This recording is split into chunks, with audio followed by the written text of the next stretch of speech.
Agak susah lah untuk ibu nak besarkan anak-anak dengan hanya boleh jual je. Kita nak pergi sambung belajar tu memang saya tak boleh nak sambung. Sebab memang tak ada duit. Kantoi lah dengan cikgu disiplin. Dia poyak lah. Awak ni adalah awak nak orang hok nego burger yang mana tak ada masa depan.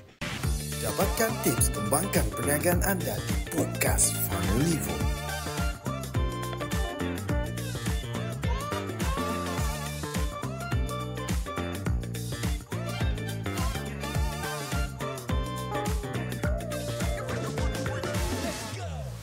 Assalamualaikum warahmatullahi wabarakatuh.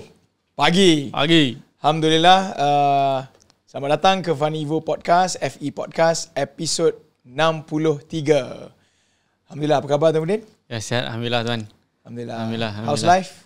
Good. It's a very good, great life. Great life. Untuk bulan ni sangat sibuk lah Tuan. Kuda ke macam kuda? Kuda tengah bercuti sekarang. Sebab trainer yang bercuti. So kita pun on hold jap. InsyaAllah. Bulan depan sambung. InsyaAllah. Tuan pula macam mana Tuan? Saya? Ni nak cuti di Bali ni, ada rancang nak ke mana ke? Dah bertobat dah daripada bercuti? Saya hari-hari kerja Tuan. Hari-hari otak bergerak. Jadi tak ada istilah cuti. Hobi saya memang bekerja. Itu hobi saya. Jadi macam kalau tak kerja tu jadi apa ni kan? So ini episod ke-63. Last kita buat bersama dengan Tuan Eman. Ya. Tuan Eman trigger juga Tuan. Kalau kita boleh recap balik sikit kan. Tuan Eman tu dia recap balik especially bab riba tu. Ya, riba beli hartanah apa semua kan. Ya. Tapi dia tidak melarang lah. Sama ada apa membeli tu baik lah kiranya kan. Tapi kira sewaan ataupun membeli terserah kepada masing-masing. So kalau mana yang belum tengok, make sure kita tengoklah episod itu. Episod kali ni pula macam mana Tuan? Okay, so hari ni kita akan bersama dengan kalau dia kena masuk Zoom Kelantan. Tu dia. Berat lalu. Tuan jangan kecek Tuan. Jadi tak kena. Ada subtitle dah, ada subtitle. Baik Tuan tak usah kecek. Biar saya sorry kecek. Beres. Okay. Beres. So insyaAllah hari ni kita akan bersama dengan kalau pergi ke Kelantan tu umpama dia bawah sikit pada Menteri Besar. Gitu. Lain level. Boleh kau gitu. Tapi luar daripada politik. Bawah sikit Menteri Besar tapi luar daripada politik. Gitu. Lain macam salah satu lah maksudnya salah satu brand anak-anak Kelantan yang kita boleh banggakan. Dan saya yakin dia bermula daripada biji benih itu. Benih itu bermula daripada Kelantan dan dia akarnya akan membesar. Pokoknya akan menjulang ke langit dan insya-Allah dia akan menutupi satu dunia insya-Allah. Masya-Allah. Dengan brandnya. Jadi Tuan saya berikan penghormatan. Ya. Untuk Tuan memperkenalkan beliau dalam bahasa ibunda Malaysia dulu. Jangan cuba-cuba Tuan. Saya orang baru tengok intro dia dah tak nak tengok. No man. My mother tongue is English actually. My second language is Malay. Okay. So let me speak in Malay first lah. Yang ketiga baru Kelantan. Itu yang suruh tu. Jadi insyaAllah pada malam ni, pada podcast episod kali ni, kita tak lain tak bukan menjemput seorang tetamu yang sangat istimewa, usahawan yang telah berjaya mengharumkan namanya terutama di Pantai Timur. Dan untuk makluman, ini antara produk tu Tuan. Dan produk dia bukan terjual 1, 2, 5, 10 tak. Dah lebih daripada 600,000 unit terjual hanya di TikTok.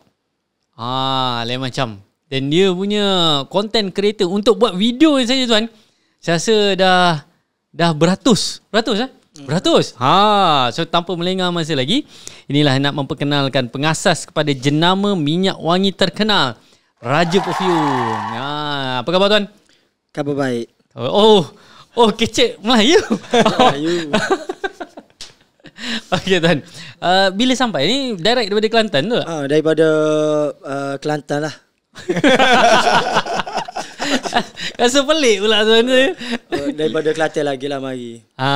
Direct dia naik flight Tuan. Hanya semata-mata untuk podcast itu Tuan. InsyaAllah. Baik. So apa yang kita baru sampai. And then dengannya nak terus balik pula.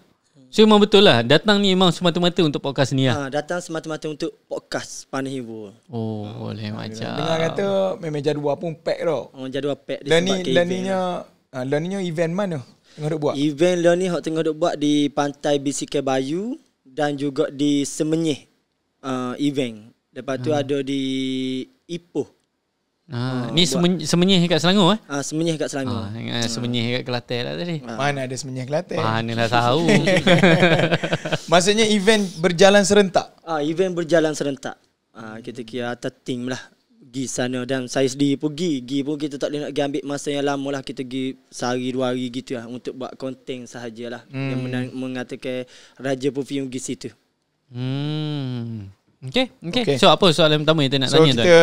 Kita start dulu dengan, sebelum kita sembang pasal bisnes Raja Perfume sebagainya, kita nak bahasa gapo ni? Bahasa nak bahasa dalam social media tu. Saya ada bahasa kita kecek kita. Ni bahasa yang orang lain nak kenal tu, adakah seperti di TikTok ke kan? Ya, kalau dekat TikTok ni orang duk panggil kat Bos Long Raja Perfume lah dia. Cumanya saya lebih pada Long Raja Perfume lah. Boh ni nampak macam apa besar sangat ke. Tak si juga lebih besar sangat ni. Takut tu hemar aku. Macam mana bagi mereka yang kurang faham bahasa Kelantan tu? Adakah ada subtitle tu? Pertanyaan saya tadi adalah apa nama julukan? Sebab bila dia panggil branding kan? Branding. Betul. Branding. Apa bila orang jumpa kita tepi jalan, nak salam orang panggil apa? Yalah, so kita pun bahasakan ada perkataan bos long ke, long saja ke? Tu soalan saya. Okay. Bila kita kecek ni, gitu. Saya faham tak ada masalah. Saya dah bergelumang dengan warga Kelantan ni lama dah. Saya kena translate kan? sebab memang kalau biasanya orang jauh-jauh sikit macam Johor ke, dia jadi lagi kau tahu apa? Dia jadi macam kengkak lah kan. Kengkak tengok. Saya tahu KitKat dia kan. Kengkak tu apa pula? Kengkak ni lebih kurang pada CapCut ke tahu juga.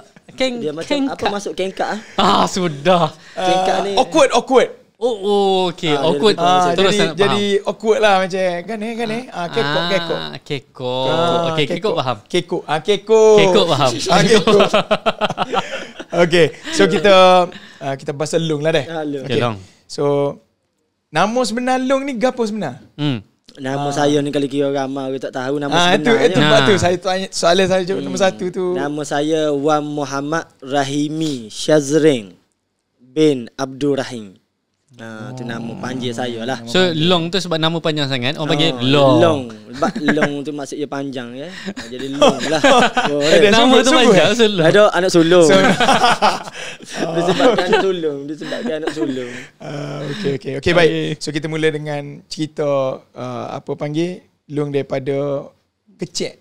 Ya, siapa tu sebenarnya Rahimi tu? Siapa sebenarnya yang jadi gini ni?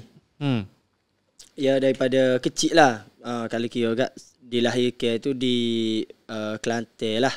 Kelantan campur betul tu. Nak bagi orang luar Pahal, orang Kelantan Pahal. Tak apa. Biar kita guna signature kita. Lepas tu kalau misalnya ada plek-plek sikit saya top up. Translate. Jadi kita guna signature Kelantan tu dah. Kita group lalu. Jadi untuk latar belakang keluarga ni, saya kalau kira dari segi businessman ni, kalau kira perniagaan ni bukan yang mana besar lah. Daripada Ma pun dia asal daripada jual air ya. Jual air, jual mi celup depan rumah gitu lah dulunya. Cumanya disebabkan kita ni minat ke nego lah. Maksud dari kecil memang dah minat berniaga lah. Minat berniaga dah lah. Dan saya daripada kecil lagi saya bawa nasi. Ma buat nasi buat nasi lemak, bubur dalam beg sekolah. Saya pergi ke sekolah tu bawa nasi lemak dah jual lah. Berapa sen tu nasi lemak tu? Nasi lemak tu Ma jual masa tu Sia lah. Sia ni maksudnya RM1 lah. RM1 lah. Jadi cumanya yang uniknya masa first time nak jual nasi tu. Tu pengalaman yang mana bagi saya agak susah lah. Darjah berapa waktu tu nak jual nasi lemak tu? Darjah masa tu saya darjah 4. Okay. Darjah 4 Ma tiba-tiba masa tu kita tahulah moga nego masa tu Ma jual pun selu Ma berniaga pun selu. Jadi Ma bangun pagi Ma dia tak royak nak buat nasi lemak nak pergi jual di sekolah. Cumanya Ma dia masak nasi lemak, dia pun ya Long 5 buku nasi kolong. Tapi dalam masa yang sama juga Alun jual lah kau saing-saing, boleh juga pendapatan sikit daripada situ. Jadi mak pun bubuh lah dalam 10 buku. First time saya tak pernah jual nasi ke sekolah ni. Payah kita nak jual dengan saing-saing ni, payah. Saya bawa lagi kau piku nasi ni dalam belakang ni. Dalam beg ni. Siapalah di sekolah tu masa tu nak rehat. Sudah macam mana saya nak apa ni? Nak promote tu. Nak royak kat orang. Nak royak kat orang pasal nasi ni. Dan saya fikir lagi nama ke nasi tu mak kita masak kebetulan tak sedap kau gano kau nanti orang komplain tak sesuai dengan tekuk orang kau gano dia. Jadi saya pun duk fikir idea macam mana aku nak jual nasi ni 10 buku ni tak kena nak balik mesti mak tanya. Jadi saya pun masa tu rehat tu. Nak rehat tu masa tu. Saya pun tanya dia saing-saing, tadi saya masa saya nak mai sekolah tadi saya ada tengok makcik tua jual nasi. Jadi saya pun rasa macam posial lah dia okey. Jadi saya pun lihat dia makcik biar saya lah tolong jual nasi makcik cuma balik kat gerai lah saya beri duit ke makcik dia nak tolong makcik. Jadi saya kita tak kau tolong makcik beli lah nasi ni RM1.5 je. RM1.5 je nasi ni. Oh RM1.5. Up lagi tu. Dah memang RM1.5 saya tak ingat. RM1.5 ataupun RM1.2 gitu masa saya jual. Average tu abad dah jepat masa tu saya tak tahu, tak ingat dah. Jadi dia pun okey lah. Ramailah orang pakat nak tolong, nak support. Dan apabila pakat belilah belakang dah nak tolong makcik tu kan. Jadi saya pun buat gitu. Jadi anda kata tak sedap kau gapo kau, dia tak marahlah ke mak kita. Makcik tua kan. Dia akan marah ke makcik tu. Ibarat gitu. Jadi sukarlah saya masa tu. Semua pakat beli. Semua pakat beli dan saya pun baliklah. Balik dalam RM15 ke mak lah. Mak ni. Wah, habis long jual dia. Mayak. Esok tu mak saya lebih bersemangat. Dia tambah lagi nasi masa tu. Bodoh saya. Makcik tua mana pula. Dia masa tu mas saya tu lebih bersemangat lah disebabkan nasi dia tu laku. Dia pun buat lagi. Daripada 10 buku jadi 15 buku. Berat duit saya masa tu. Dia sekolah pula jual lagi tu pula. Lepas pada tu saya pun orang lain bosan dah nasi lemak. Masa itu kami menu gabung semua lah. Jadi situlah pengalaman yang agak berat untuk first time kita nak jual. Untuk buat perasaan malu. Malu kita dan kita fikir negatif macam mana. Kalau kita tak buat, kita telah menghampa ke ibu kita. Tapi sampai sekarang ni kawan-kawan tahu tak siapa makcik tua tu akhirnya? Tak tahu lagi lah. Tak tahu lagi so siapa kawan dengan Long sekarang dah tahu. Siapa makcik tua tersebut? Makcik tu sebenarnya mak saya lah. Sekolah mana masa tu? Sekolah rendah Pasiho. Sekolah kebangsaan Pasiho lah masa tu saya bawa nasi tu first time jual nasi. So memang daripada kecil tu dah mula berniaga lah. Dari situ yang dapat duit so mula berminat lah yang berniaga ni. Jadi sebab mak saya dengan ayah saya ni bercerai masa saya umur 2 tahun. Jadi ibu saya yang besar ke saya. Jadi agak susah lah untuk ibu nak besarkan anak-anak. Jadi apabila dia nak besarkan anak-anak tu dia dengan hanya boleh jual aja. Jual air depan rumah, depan rumah lah mak jual air depan rumah dengan 30 sen satu plastik masa tu nak besarkan saya. Jadi disebabkan itulah kita belajar macam mana pun masa tu alung untuk kita nak pergi sambung belajar tu memang saya tak boleh nak sambung sebab memang mak tak ada duit. Berapa beradik waktu tu Long? Saya masa tu saya dah 2 beradik lah. 2 beradik lah. Saya 2 beradik saja. Jadi, so habis belajar dia tak sambung? Saya sekejap je sambung tingkat tenir. Jadi apabila saya sambung tingkat tenir tu banyak yang kena beli sendiri. Jadi kita nak pergi royak ke ma tu, nak beli buku. Jadi berat sebab kita tahu masa tu masa tingkat tenir tu ma dah jual air di atas highway Salah tu dekat RTC tu. Dekat RTC tu ada orang jual air tepi jalan tu. Ma jual air situ. Jadi apabila ma jual air situ, kita tengok dengan mak kita duduk tengah panas nak jual. Jadi kita nak balik nak royak nak beli buku ni RM80, RM100. Jadi rasa macam Allah lah beratnya lu rasa. Jadi saya tak minta, saya pun ambil keputusan. Saya dia ngaji sekerak je, tak dia beli buku. Saya pun ambil keputusan berhenti saya. Biarlah. Bagi peluang kepada adik saya lah. Biar saya cari rezeki, cari duit untuk bantu mak saya. So adik memang sambung belajar? Adik siapa degree lah. Adik yang mana ditanggung oleh saya lah. Adik belajar tu saya yang usaha. Biar dia. Saya biar abang nego cari PT. adik ngaji. Dia gitu. Adik ngaji. Mana tahu rezeki depan hari adik boleh jadi cikgu, kau jadi pegawai bank, kau gapo kau boleh bantu keluarga pula. Tapi ayatnya rezeki Allah yang mana saya yang Allah bagi untuk dalam perniagaan dan alhamdulillah lah berjaya lah sikit dia. Jadi adik saya tu akhirnya habis ngaji degree apa semua bekerja dengan saya. So waktu keluar dari sekolah tu, apa first perniagaan yang dibuat? Terbit pada sekolah tu saya bukan berniaga lagi. Kena berniaga ni tak ada modal dia. Jadi saya bekerja lah. Saya bekerja, first pekerjaan saya tu adalah basuh kereta lah. Basuh kereta. Jadi apabila basuh kereta tu, dia punya gaji tu dalam contoh lah, dia bagi basic RM10. Sehari Sehari dia Ni bagi. cerita bila ni? Ni cerita masa tu lah. Masa habis ngaji tu. Habis tingkatan 6 SPM. tu. Tingkatan 6 tu. Dalam umur 18-19 macam tu. Dia bagi basic RM10. Satu kereta RM1. Dia buat gitu. Lepas tu kalau masalah kita nak RM30 ke apa semua, kita kena buat 30, dalam 20 biji kereta lah kita kena basuh daripada pagi. Tapi kebanyakan saya tengok bolehlah dapat dalam RM25 sehari. Dalam 15 biji kereta. Masuk dengan RM10 basic tu. Jadi RM25 lah. RM25 lah. Lepas makan apa semua lagi. Habis tu? Berminyak motor apa semua. Masa tu naik motor nak petok Jadi tak ada lah. Jadi saya beralih kepada kerja kedai makan. Kerja kedai makan tu sebagai basuh pinggir. Basuh pinggir belakang apa semua kita tak biasa dengan nak berhadapan dengan orang lagi masa tu. Dan saya sipir pitih apa semua.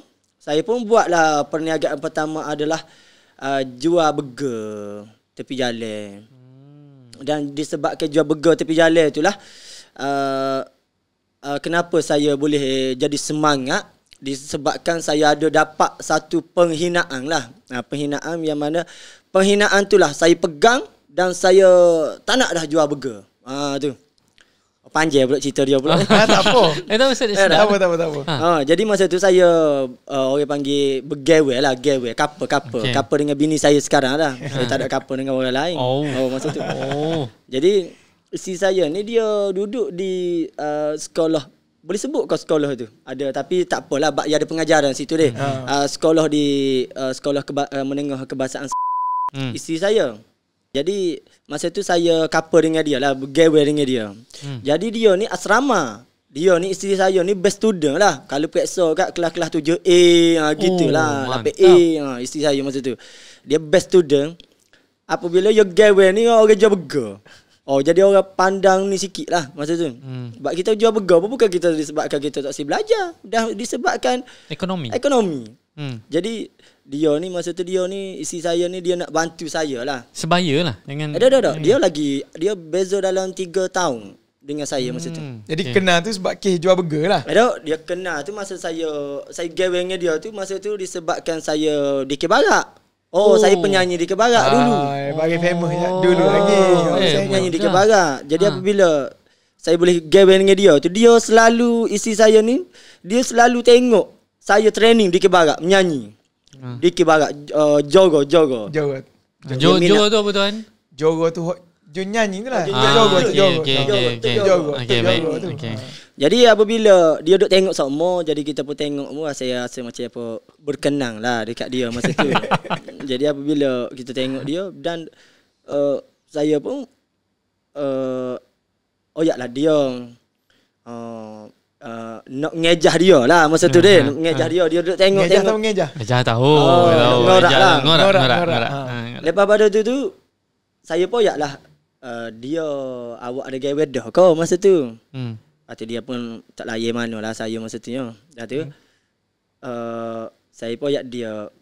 Apabila kita kau jatuh ke dia duduk tengok semua, duduk buah-buah semua, dia pun mesti ada perasaan kita pun kita rasa masa tu lah, tapi tak tahu lah betul ke taknya masa tu.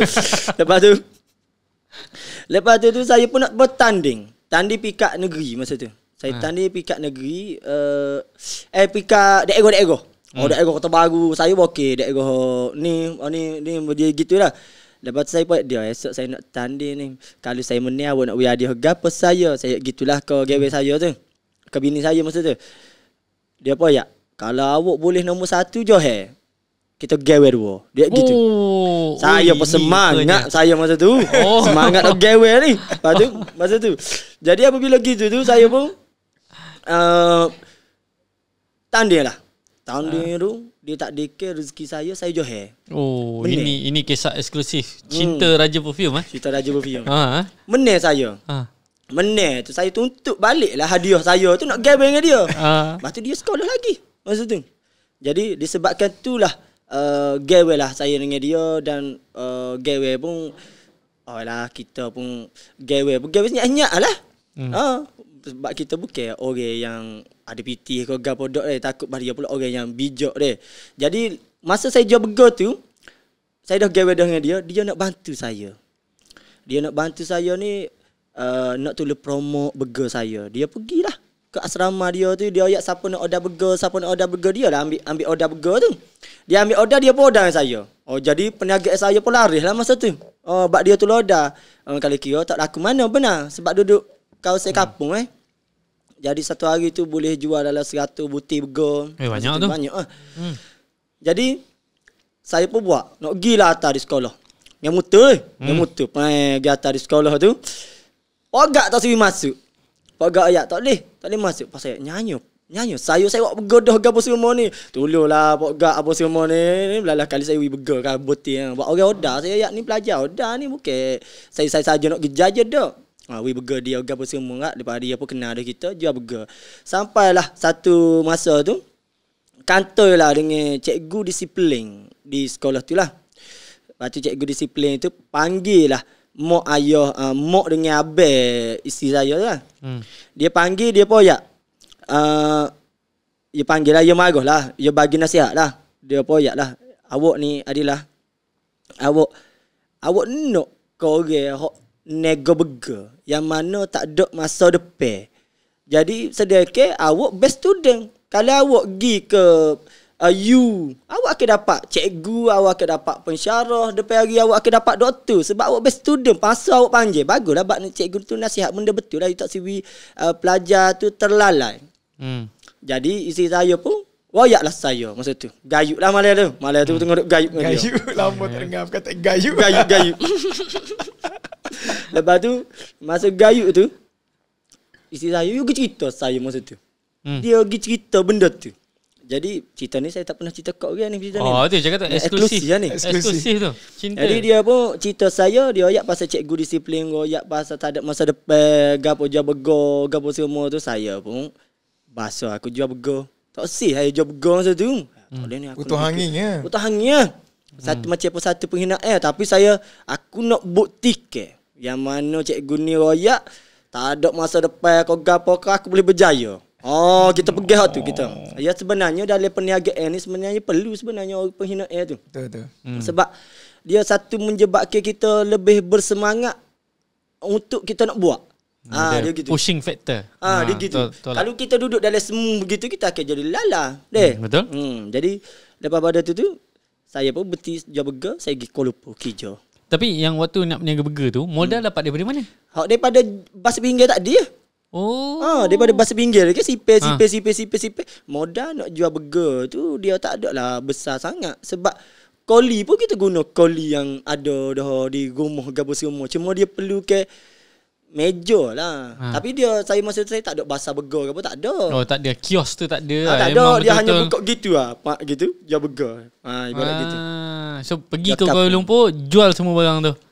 Pergi Kuala Lumpur tu untuk bekerja lah sebab kita fikir apabila kita duduk di pasar 18-19 kita akan rasa macam apa gelisah lah macam mana masa depan aku ni jadi gitu kelang kabut.